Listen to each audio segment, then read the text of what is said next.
Now, how can you speed up and slow down the slow motion video on iPhone? Let me explain how it works and show you all that you really need to know about it. So if it's your first time on this channel, subscribe so you never miss anything important.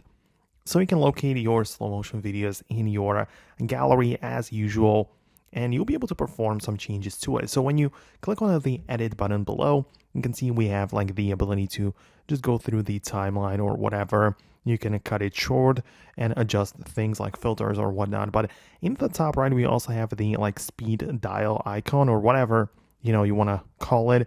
You just click on it and you can change the playback speed of that video. So you can make it go to 50%, 100%, 25 or 20.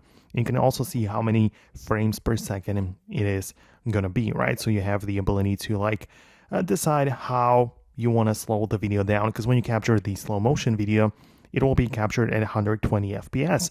And if you turn that into the 30 FPS, it's going to be watchable and it's just going to be slowed down, right? But also at the bottom, right below the crop tool, we can also see like the speed controller.